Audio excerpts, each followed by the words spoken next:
Hello everyone and welcome to our Crowdfund Sport Wales webinar. My name's Grace and I'm a coach here at Crowdfunder. At the end of today's session, we hope you leave knowing more about Sport Wales as a place for sport fund and more about how to crowdfund for your sports organisation. At the end of today's session, we will share a link to our Learn platform, which is an online course that will teach you all of the basics of how to plan and run a successful crowdfunding campaign. Before we get started, I just want to go through some housekeeping. So we've allowed 30 minutes for today's session, but it might take a bit more or a bit less depending on how many questions we get. If you do have any questions for anyone speaking today, please pop them in the question box on the right-hand side of your screen, and we'll have a Q&A at the end of the webinar. We're currently working remotely, so please do bear with us if our internet cuts out. And finally, we can't see you. You can see us, but we can't see you. So today we're going to be hearing from Owen from Sport Wales, Chloe, who is our dedicated crowdfunder sport coach, and finally someone who has successfully crowdfunded before, so they can talk through what works and what doesn't work when crowdfunding. So first of all, I'd like to introduce Owen, if you're there. Hi, Grace. Hi, Owen. How are you doing today? I'm good, thanks. So I wondered if you could tell us a little bit more about the Place for Sport Fund. Yeah, sure. So we're really excited to be launching this fund. Over the last sort of 18 months or so, we've run a number of different funds responding to the pandemic. Some of that has been just ensuring that clubs get their bills paid and there's safety and return to activity.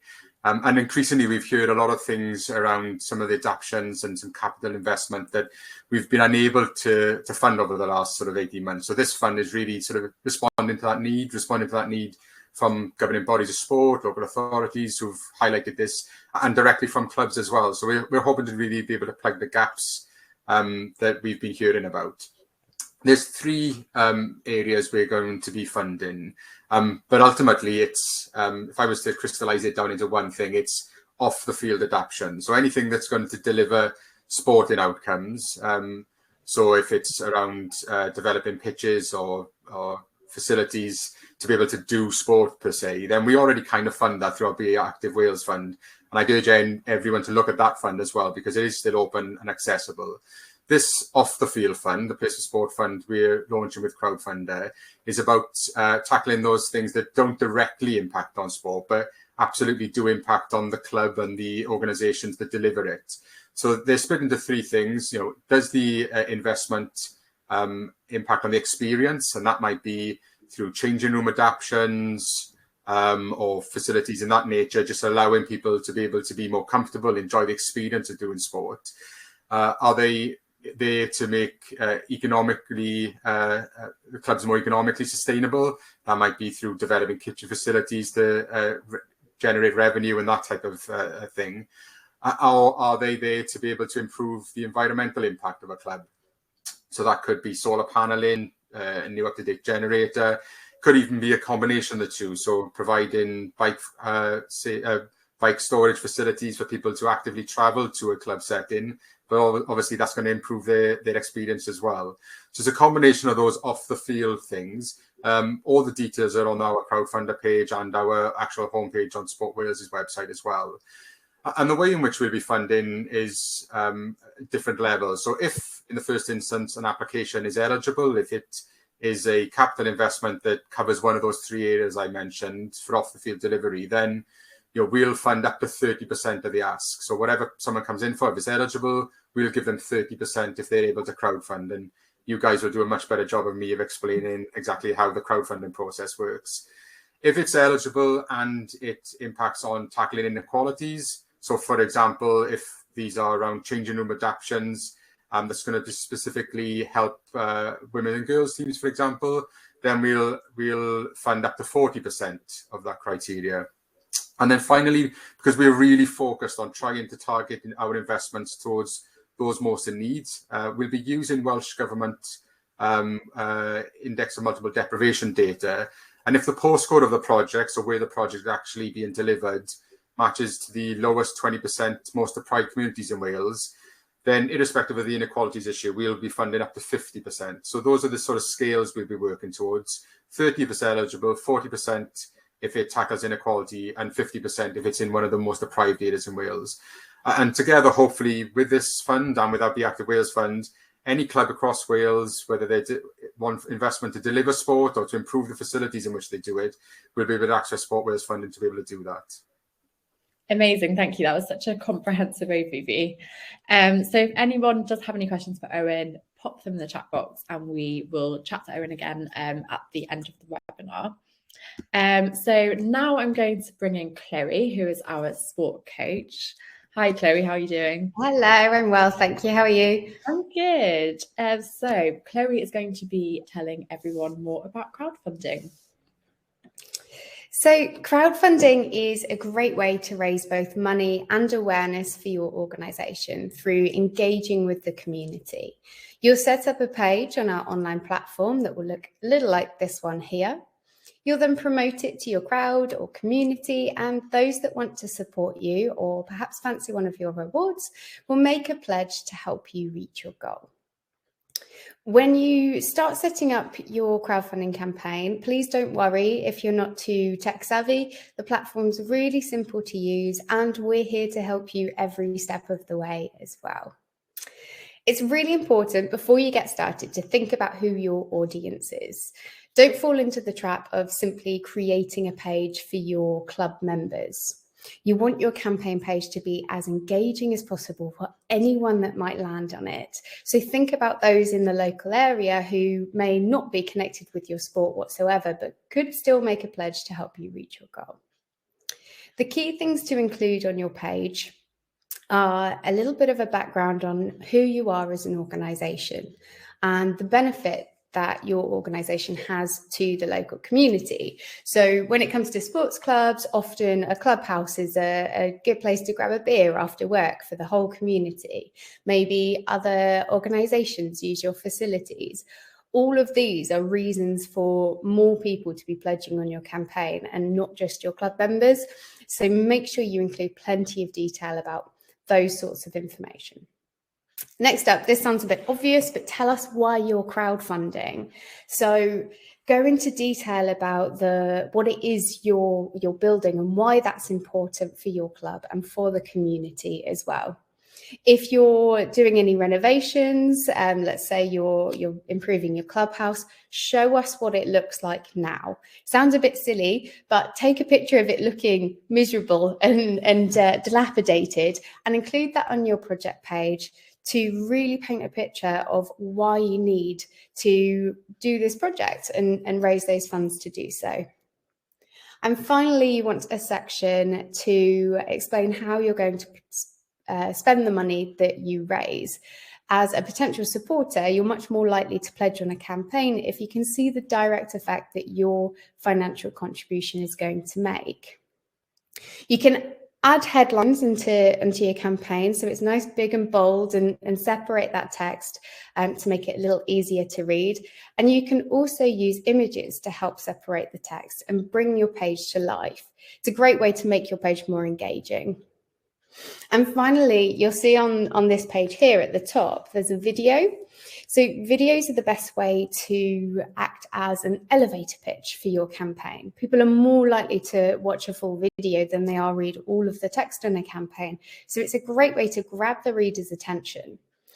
I recommend spending 1 to 2 minutes on a video, speak to the camera, tell us the key points. This is who we are, why we're crowdfunding, and how you can help. Having a person on a video really helps connect with the audience. So always recommend getting someone in front of the camera if you can do so.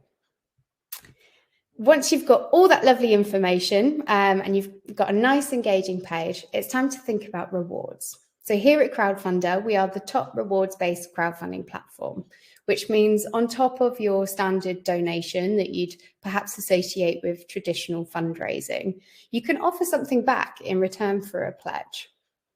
Have a think about all those different people that might be interested in your campaign. You want it to be really tempting to anyone that might land on it. So you can think about your club members. You could offer one-to-one training sessions.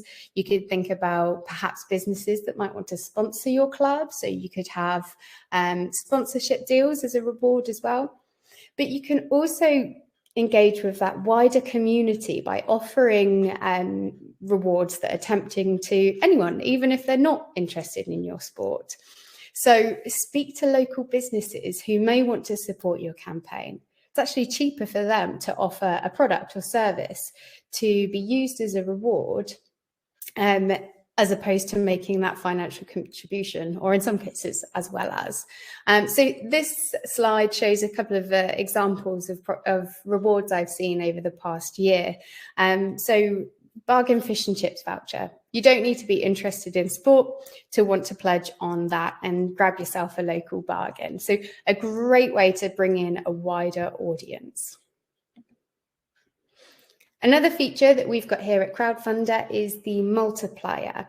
So this allows people to fundraise on behalf of your project. It works really well for sports clubs, which is why I've included that today.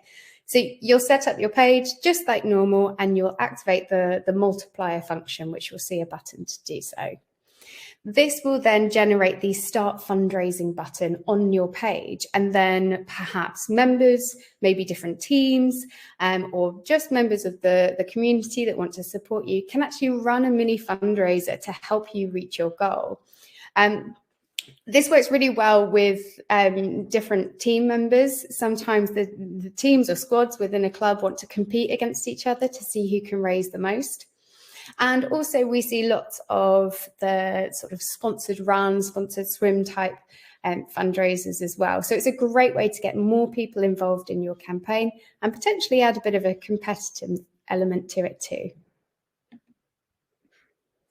So as Owen mentioned, we've teamed up with Sport Wales with the A Place for Sport Fund, in which there's £300,000 available to go to sports clubs towards their fundraising campaigns. That money will go onto your crowdfunding project. So let me show you how that works. You'll create your page on the platform like I've gone through previously, include all that lovely information, the videos, the images, the rewards. And once you're ready to get going, you can apply for extra funding through your crowdfunding dashboard. This will take you to a short application form that you'll fill in, and that will whiz over to Sport Wales automatically along with your project page. So they will be reviewing both your application form and your project page. So really important to make sure that's looking good before you apply. Provided they approve your application, they'll let you know how much they're going to be supporting you with. And at the point that you reach 25% of your project target, and the required supporter numbers, which you can see in the table there, that's when the extra funding will appear on your page and boost you closer to your target.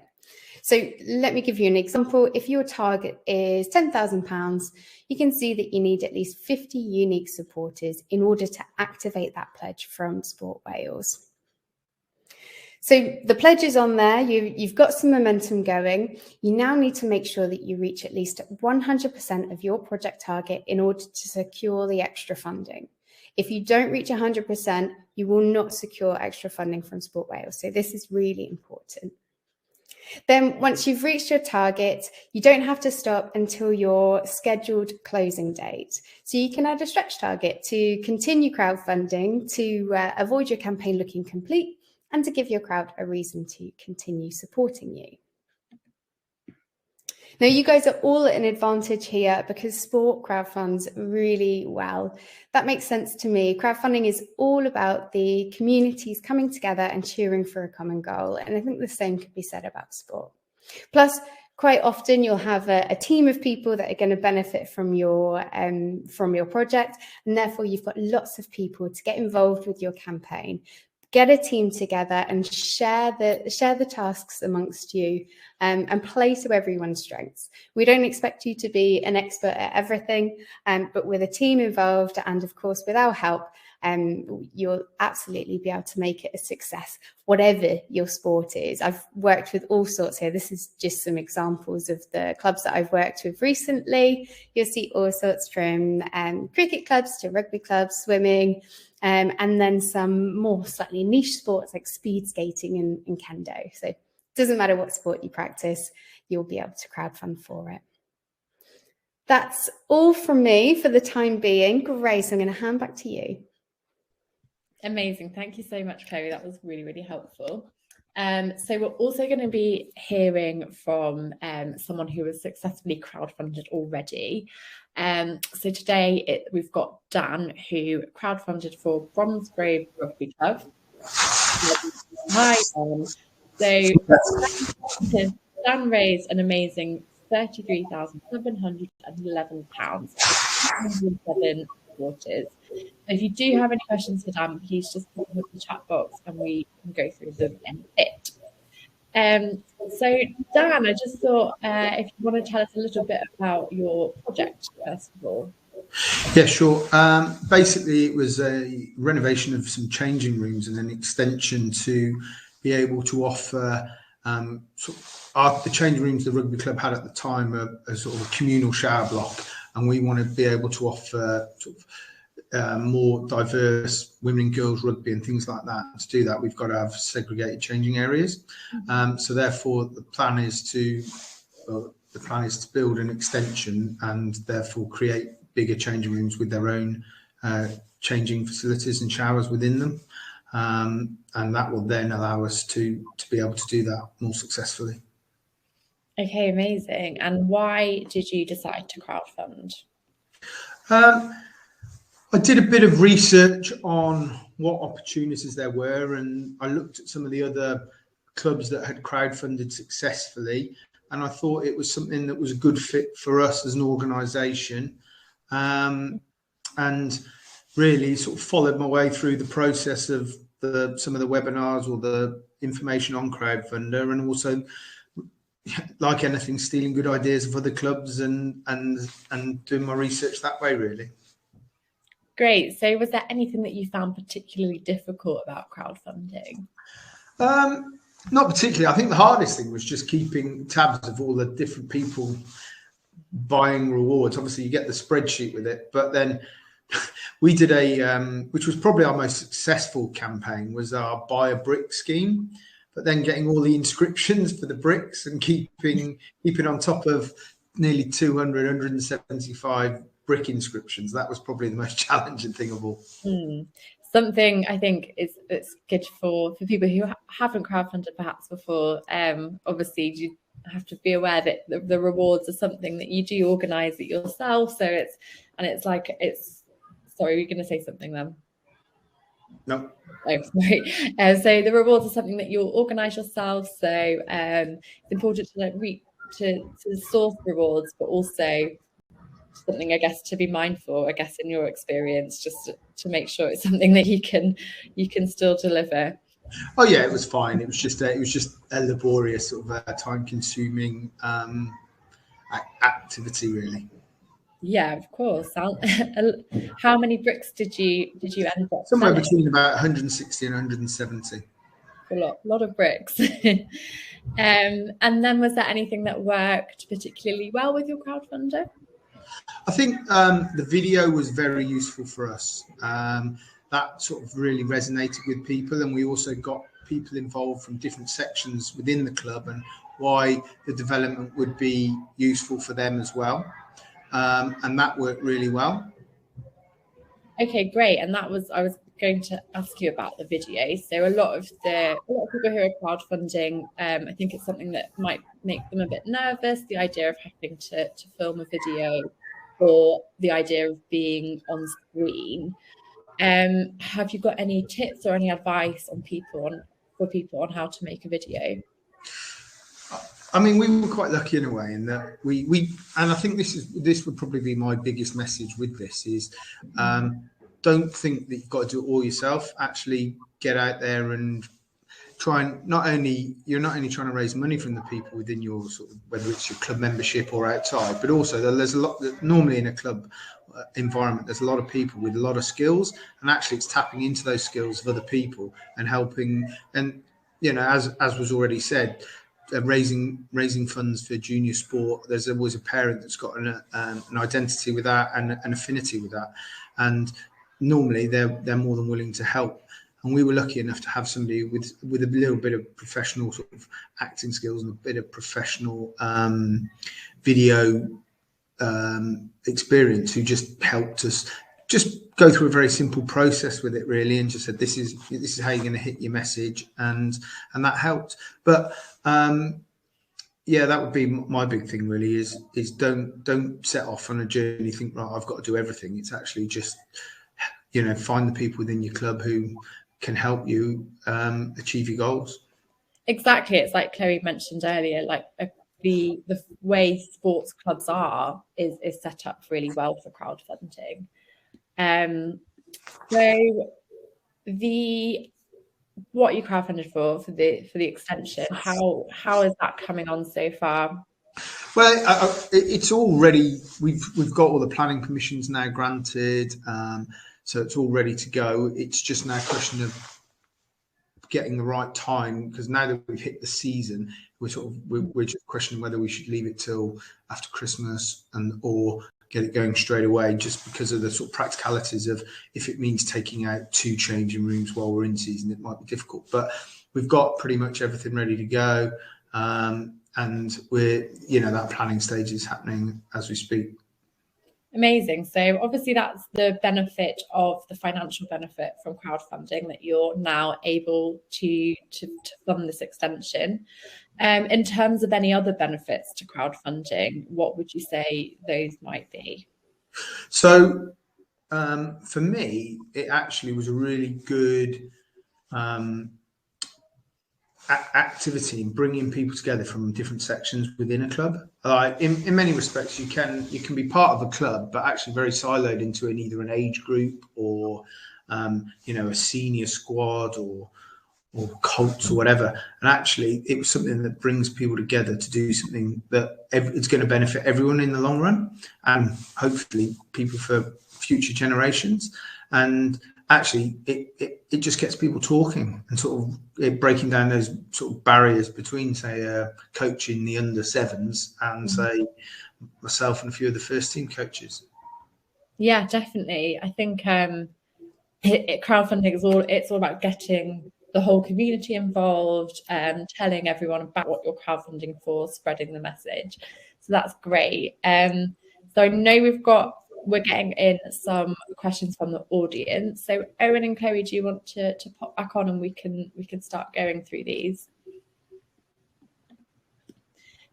Great. So my first question is for Owen, and it's from Gareth. So Gareth is asking, how do we know if our community is within the lowest 25% deprived area? So firstly, it's the 20%, the lowest 20%, not 25% we're using. We use the Welsh Government's Welsh Index of Multiple Deprivation data. If you Google that, you'll find the right website. I believe it's wimd.gov.wales, and they've got a postcode search in there. So if you've got the club postcode, you can put it in there, and then it'll give you some of that information. Obviously, if anyone does apply to a crowdfunder process, then we'll be in communication to them, and we'll explain if they've qualified under that postcode data, and if not, how we can work with them around the issues around inequalities as well, whether that shifts them from a 30 to 40% investment, for example. Great. And so one for Owen and Chloe is from Will asking, can a club apply for more than one fund? So the Be Active fund and anything else? Sorry, go on. Yeah, so within our Be Active Wales fund, we do say that we accept one application per year, so probably why someone might wonder whether we can apply to both. We're using this year's crowdfunder approach as a pilot to see what we learn from it. So for the basis of this year, certainly applications can be received to both the Be Active Wales fund and the crowdfunder fund. we'll take a review of that at the end of this whole process and see if that's something we want to continue into next year. But certainly for now, feel free to apply to both funds and access the funding for different things, obviously. Great, thank you. Similar question from Richard. If we've already received, the Be Active Wales funding, and this has not yet been spent, are we eligible for the Place for Sport fund? Yeah, spent or not spent, yeah. If they've accessed Be Active Wales funding previously, then that's not a problem in terms of accessing Crowdfunder. Great, thank you. Is there a max total amount of funding per eligible project, and can the rest of the funding come from a mix of crowdfunding and other public/private sources? So in terms of our fund, the maximum we would fund is up to 50% or £15,000. So I guess if someone comes in for £100,000, the maximum they get from Sport Wales is 15,000. If they achieve targets well above that, then that's brilliant, and it comes from Crowdfunder. I'm not sure whether Chloe can maybe give some information in terms of how they could maybe match other funds into that. But certainly from our perspective, as long as they hit the minimum requirement of supporters and the Rose page is right, then we'll fund up to £15,000. Yeah, in some cases you'll have larger pledges from maybe councils, for example, and they can be made onto your crowdfunding page and count towards that extra funding as well. Amazing, thank you, Chloe. So Ryan has asked, do clubs need long-term leases on the assets in order to apply, and if the local authority apply? So yes, as a rule, we would expect there to be a long-term lease on anything, especially when it comes to capital sort of changes. I would say this is a pilot process, so if anyone's uncertain about that, if they've got a shorter lease or they don't have a long lease and they want to have a discussion with us, then so we can maybe have a bit of a discussion on a bespoke basis. Sometimes it might be that there's a opportunity to have a discussion with the leaseholder as well around the long-term sustainability. But as a rule, we'd expect it to be a long lease on any sort of changes to any capital investment around club facilities. And then Catherine has asked if there's a website to check the postcodes on the Welsh Government Deprivation Index. Yeah, so I believe I'm right in saying it's wimd.gov.wales. Okay, amazing. I'm sure we can pop that in the chat box for you as well. So can professional, for example, design, feasibility, etc., be included in the Sport Wales crowdfund bid? No, we wouldn't fund things such as architectural plans and that type of feasibility study. It would have to be the investment in the project itself. So we've had a couple of early sort of conversations with one or two clubs who've come in for that basis. What I would say is if you're at that stage and it's maybe not right for you right now, then please do keep in contact with us, actually, because it might be that further down the line that this is something that we'll be able to invest in, because those feasibility plans, etc., would have got you to a point that maybe into next year, if you're still doing crowdfunding at that stage, if this is a successful pilot, that you'll be ripe and ready to come in with a ready-made crowdfunding bid.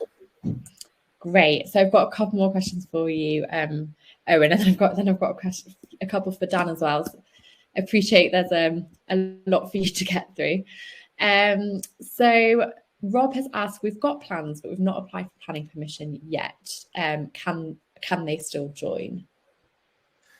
So again, I think we'd be in a situation we'd need the planning permission to be able to implement it, unfortunately. But certainly I would want them to, any club is in that situation, to keep track of the Place for Sport fund, because ultimately when that planning permission is granted, they should hopefully have a ready-made application. And in an ideal world, I appreciate there's a certain level of uncertainty of searching for that planning permission to be thinking about a crowdfunding page. But if you're engaging with the community around what type of rewards you might be able to offer, can the fund be used to fund sport-specific improvements to a local authority-owned sports or leisure centre?